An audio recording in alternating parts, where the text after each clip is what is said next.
Hola, ¿qué tal? Buenas tardes a todos. Bienvenidos a este espacio de difusión de la revista Ius Comitialis, editada por la Facultad de Derecho de la Universidad Autónoma del Estado de México.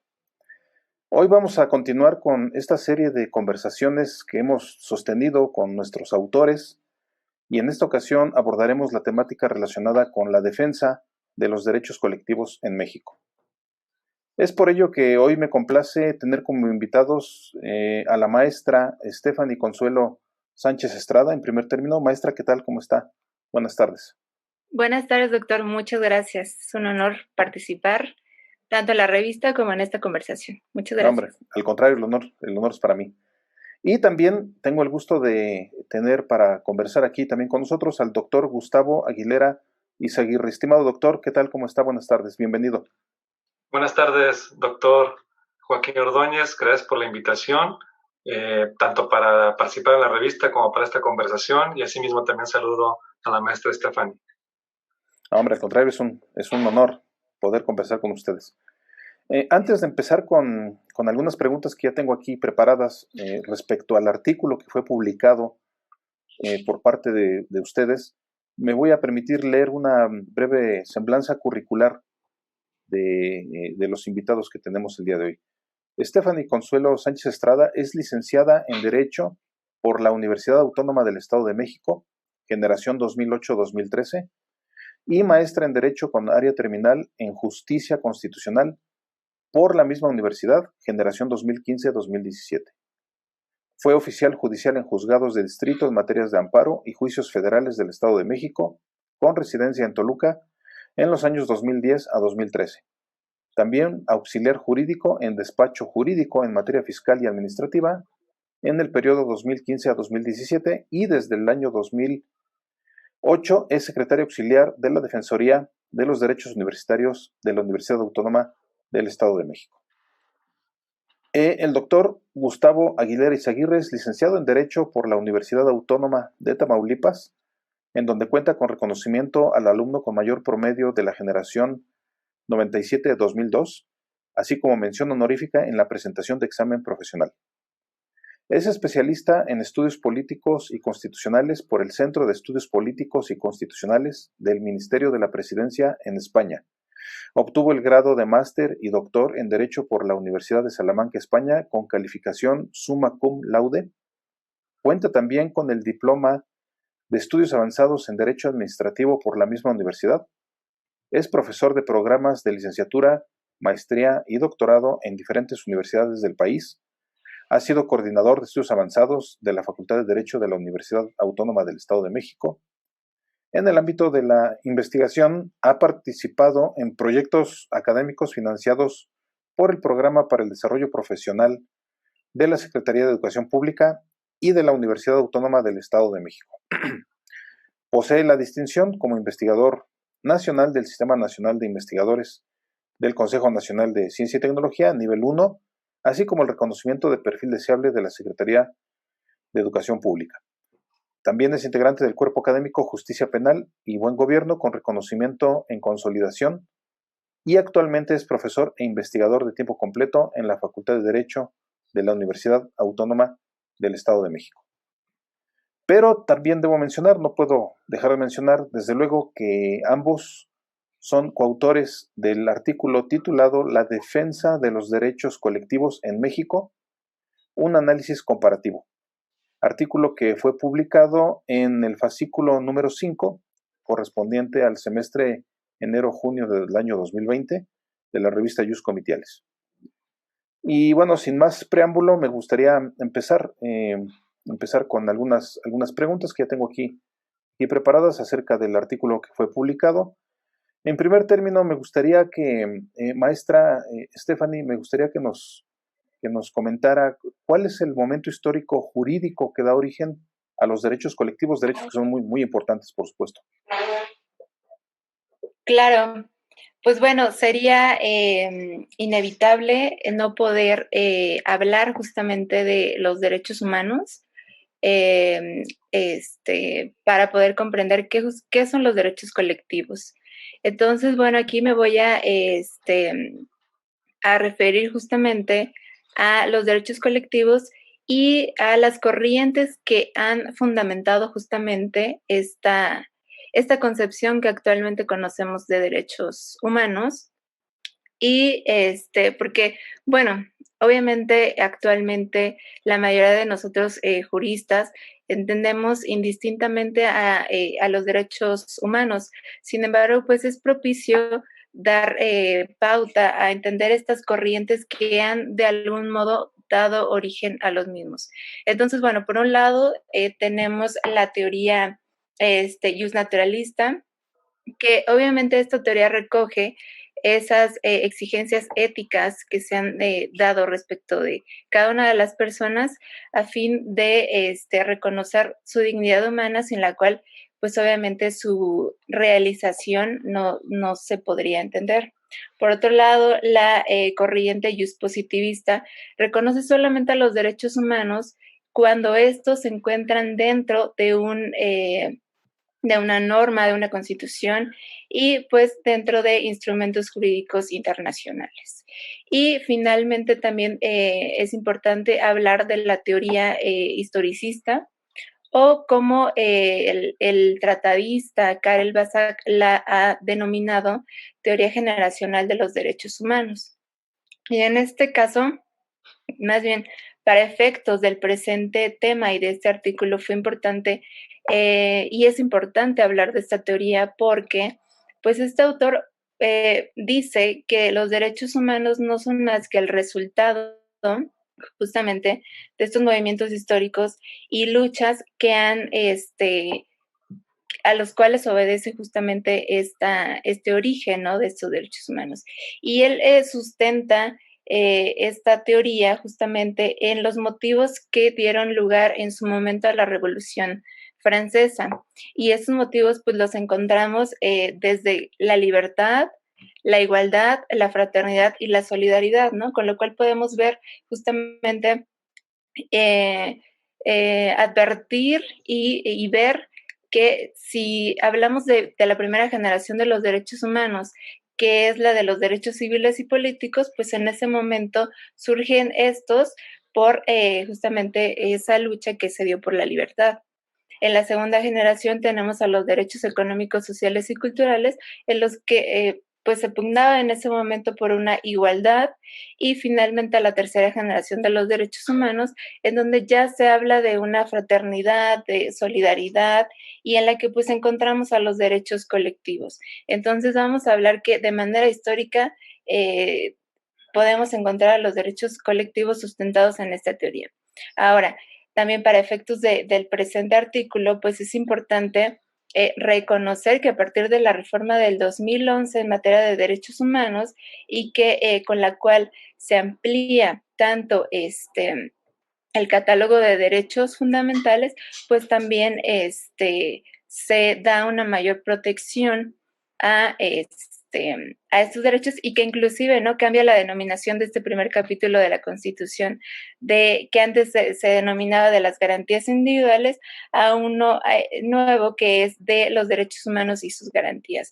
Entonces vamos a ver que también a partir de esta reforma y de esta incorporación que se da al artículo primero de la Constitución Política de los Estados Unidos Mexicanos, pues vamos a ver que justamente este paradigma constitucional, como lo ha denominado Thomas Kuhn, pues transforma justamente nuestro sistema jurídico, y no solamente podemos hablar de conceptos nuevos, sino que también justamente los alcances y el contenido que tienen estos nuevos conceptos en cuanto a derechos humanos, como los mecanismos e instrumentos de protección de estos derechos. Pues obviamente se tiene por aceptada una nueva categoría de derechos, y con base en ello, pues entonces estamos también hablando de unos derechos colectivos con fundamento en la tercera generación de estos.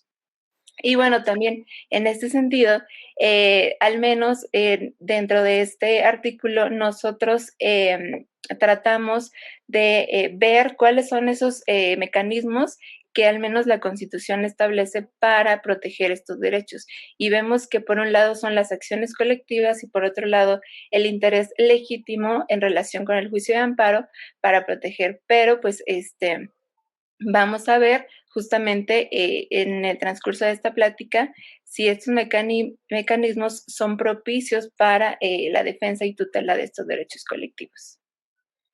Muchas gracias, maestra. En ese sentido, resulta desde luego importante e indispensable abordar el concepto de los derechos colectivos, ¿no? El concepto y la definición, por supuesto, de los derechos colectivos.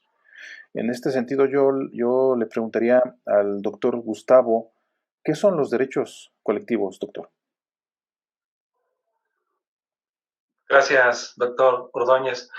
Bueno, ya después de haber escuchado a la maestra Stephanie, en la que nos ubica, ¿no?, acerca del surgimiento de estos derechos, hay diferentes definiciones como autores y doctrinas, ¿no?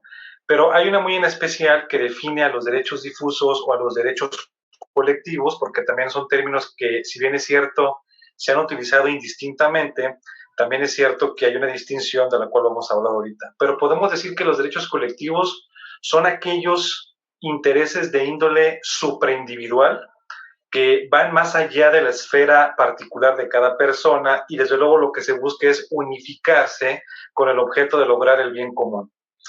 Decíamos por ahí el término supraindividual porque decíamos que la doctrina ha establecido que para referirse quieren a un derecho transindividual o a un derecho supraindividual. Esto obviamente va enfocado o vinculado a la titularidad de dichas colectividades, lo cual esto, como lo vemos en el artículo, no solamente se encuentra en el derecho particular, sino más bien en una comunidad íntegramente. Al respecto, cuando yo hablaba sobre esta distinción entre derechos colectivos y derechos difusos, la Corte estableció que sí debemos establecer esa diferencia conceptual entre unos y otros. Cuando nos referimos a los derechos colectivos, nos vamos a referir al momento de identificar a un grupo de personas determinadas que se encuentran relacionados por un vínculo de derecho que atiende a una necesidad en común.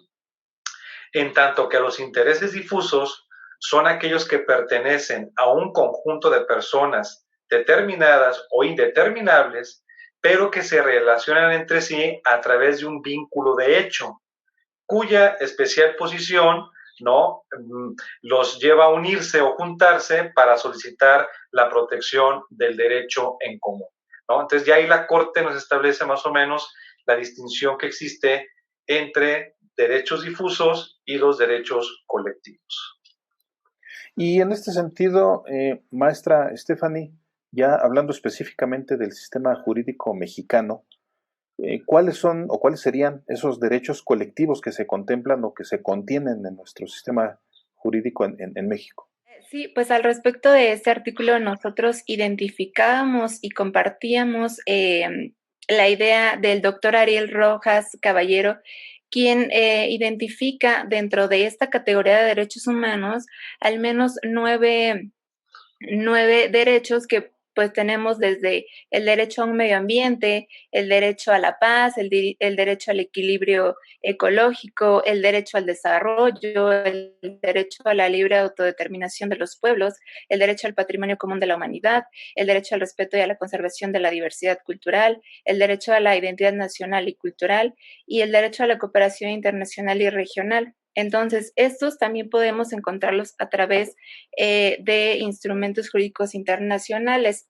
Y bien, en la Constitución Política del Estado mexicano, pues eventualmente solamente encontramos reconocido al derecho a un medio ambiente en el artículo 4. Sin embargo, con la reforma a los derechos humanos que se hace en el 2011 y que propiamente establece que todas las personas gozarán de derechos humanos, ya sea estos reconocidos por la Constitución o por los tratados internacionales en los cuales el Estado mexicano sea parte, ya sea a través de la ratificación del presidente y con aprobación del Senado, pues entonces podemos encontrar que no solamente hay un límite de derechos o un catálogo establecido o que propiamente estén reconocidos por la Constitución mexicana, sino que también aquellos que sean reconocidos por estos tratados y que en su momento estén también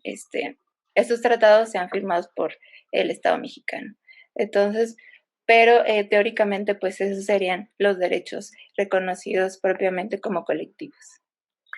En el trabajo que ya está publicado, en el artículo ya publicado, me resulta interesante la comparación que se hace sobre los medios de defensa o tutela de los derechos colectivos entre los países de América Latina, tales como por ejemplo Brasil, Argentina y Colombia. En ese sentido, doctor Gustavo, ¿qué se puede determinar? Sí, bueno, antes quisiera comentar que esto fue una iniciativa que recayó básicamente en el estudio que hace la maestra Stephanie, ¿no? En ella surgió la inquietud de llevar a cabo este trabajo de derecho comparado, lo cual me pareció a mí muy interesante además, porque ella lo hace en referencia precisamente a los medios de defensa o tutela de los derechos colectivos, principalmente en países como Brasil, como Argentina y Colombia. Desde luego que en estos países se han implementado tanto instrumentos como figuras jurídicas en las constituciones, en ordenamientos jurídicos, precisamente para garantizar el ejercicio efectivo de estos derechos humanos, en especial de estos derechos colectivos.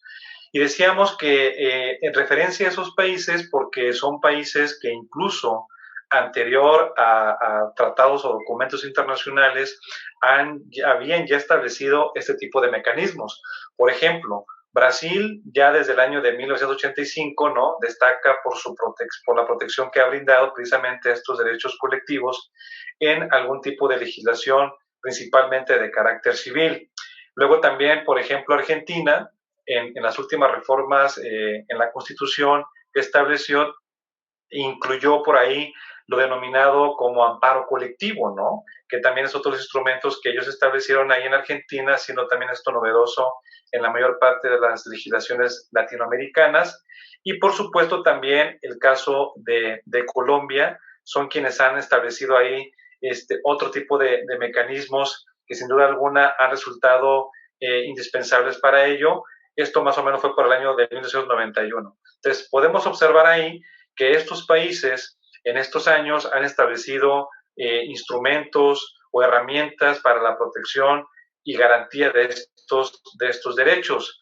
Cosa distinta, la que sucede en nuestro país, básicamente en México, es hasta el año de 2010, donde se establece este tipo de instrumentos, sobre todo en la reforma que se dio en el artículo 17 de nuestra Constitución.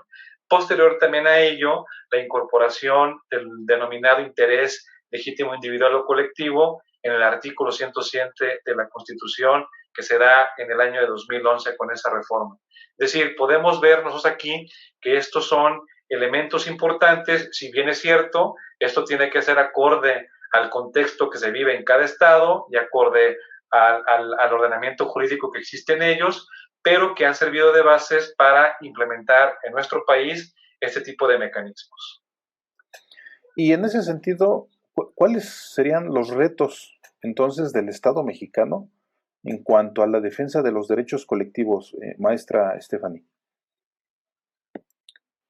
Ok, bueno, si bien es cierto que esta reforma, ya sea la del 2011 en derechos humanos o la de el interés legítimo en respecto del juicio de amparo y la del 2010 respecto a las acciones colectivas, representan un gran avance en materia de acceso a la justicia en cuanto a derechos humanos y específicamente derechos colectivos, lo cierto es que también estas reformas no lo han hecho de manera eficiente, podríamos decirlo así, ya que si bien de la investigación que se realizó, se advirtió que propiamente estas reformas recogen la experiencia de algunos otros países y en específico de los países de América Latina, pues lo cierto es que no se advierte una reforma que cumpla con las expectativas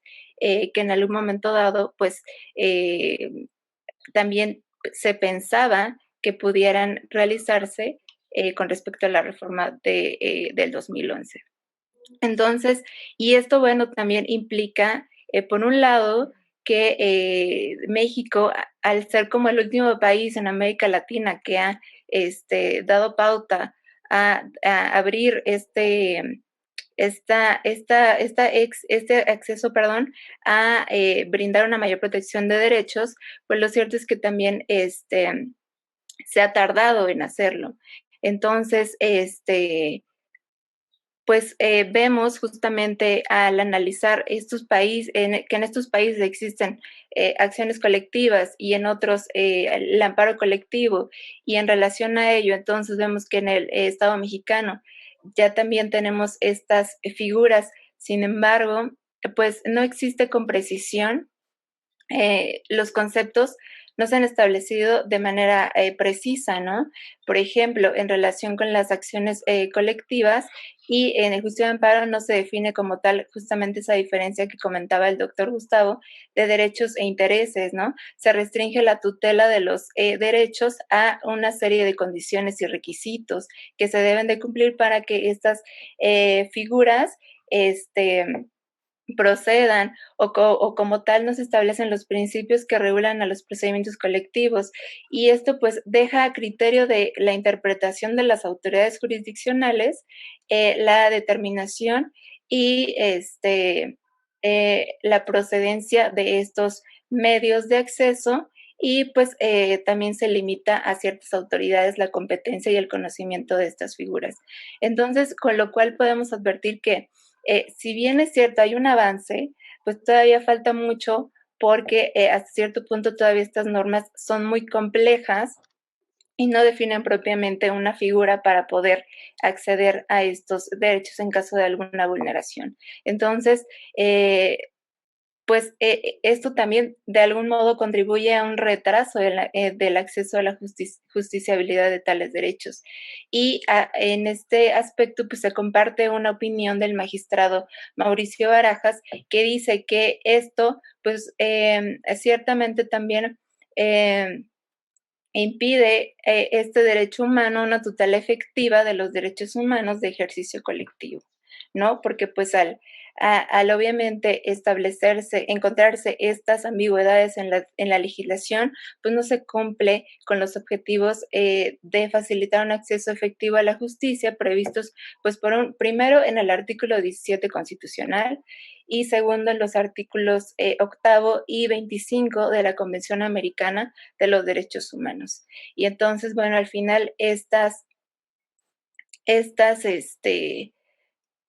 pues estos serían los retos del Estado mexicano en cuanto a este tipo de acciones y respecto a la defensa de los derechos colectivos. Bien, y por último, finalmente, para redondear el tema y la descripción, la explicación acerca de este artículo publicado, doctor Gustavo, ¿en qué radica la importancia de que en el sistema jurídico mexicano se contemplen mecanismos efectivos de defensa de los derechos colectivos? Gracias, doctor. Pues principalmente la importancia que debemos de considerar nosotros para que en el sistema jurídico mexicano se contemplen este tipo de mecanismos efectivos de defensa de derechos colectivos es precisamente que se dé esta protección, ¿no?, a estos derechos colectivos, porque como ya lo habíamos mencionado anteriormente y también lo había comentado la maestra Stephanie, en nuestro país hemos dado pasos agigantados, ¿no? Al momento de establecer en nuestra Constitución y en diferentes normas esta posición en relación a los derechos colectivos. Sin embargo, también es importante, y también lo comentó la maestra Stephanie, no basta que tengamos el reconocimiento normativo de estos derechos humanos en documentos, en ordenamientos, tanto nacionales como internacionales, que también son válidos en el caso nuestro, sino que necesitamos necesariamente que se logre precisamente esa protección, ese ejercicio, pero sobre todo esa garantía de efectivos de estos derechos colectivos. Y en eso creo que nuestro país, creo que sí ha quedado un poco alejado de lograr esos objetivos, porque sigue habiendo sectores vulnerables en nuestra sociedad, porque en ocasiones también las instituciones no se dan, no llevan a cabo su labor como debería de ser, y entonces ya desde ahí nos damos cuenta de que esos mecanismos efectivos de defensa pues no logran el objetivo, ¿no? Entonces, principalmente la importancia radica en ello, ¿no? En garantizar el ejercicio pleno de estos derechos humanos, insisto, mediante el establecimiento de instituciones jurisdiccionales con medios, con formas, con procedimientos que se sigan al pie de la letra, para que eso obviamente nos dé una certeza y seguridad jurídica de que se están cumpliendo precisamente con la aplicación de estos derechos fundamentales. Pues ahí la importancia y el interés, desde luego, de este artículo que fue publicado, que está con relación a al tema de los derechos colectivos y por supuesto también de su defensa de esos derechos colectivos, y ahí la importancia, ¿no?, que tiene este tema, y de ahí la recomendación, por supuesto, para leer este artículo. Pues hemos llegado al final de esta conversación con la maestra Stephanie Consuelo Sánchez Estrada. Maestra, muchas gracias por atender el llamado y por atender esta invitación. A usted, doctor, es un honor, como le decía al principio, poder participar con usted y pues invitarlos a seguir consultando tanto la revista como pues este artículo. Muchas gracias. Y también muchas gracias, estimado doctor Gustavo Aguilera Izaguirre, por haber también atendido el llamado y por venir a darnos una descripción acerca de este artículo que fue publicado. Gracias, doctor Joaquín, por la invitación y gracias también por la invitación a la revista. Creo que es una actividad bastante buena, no solamente leer el trabajo de los autores, sino que además de viva voz podamos manifestar estas ideas, lo cual me parece una actividad muy importante la que realizan ahí en la revista. Así que le agradezco nuevamente la invitación, doctor, y también la invitación para que no solamente lean nuestro artículo, sino todos los artículos que se publican en esta revista. Muchas gracias. Al contrario, muchas gracias. Estuvimos entonces con nuestros coautores del artículo titulado La defensa de los derechos colectivos en México, un análisis comparativo. Artículo que, como mencioné en un principio, fue publicado en el fascículo número 5, correspondiente al semestre enero-junio de 2020, de la revista Ius Comitialis. Y no quiero dejar de mencionar que esta revista está incluida en el directorio y en los índices de Latindex y en la Red Iberoamericana de Innovación y Conocimiento Científico, REDIC. Muchas gracias también a los lectores de la revista Ius Comitialis y a los que nos siguen en las redes sociales. A todos les reitero la invitación para consultar la revista y para seguir las conversaciones que tendremos con otros autores en un futuro próximo. A nombre del director de la Facultad de Derecho de la Universidad Autónoma del Estado de México, el doctor José Dolores Alanís Tavira, y también, desde luego, a nombre del equipo editorial de la revista Ius Comitialis, les agradezco su atención.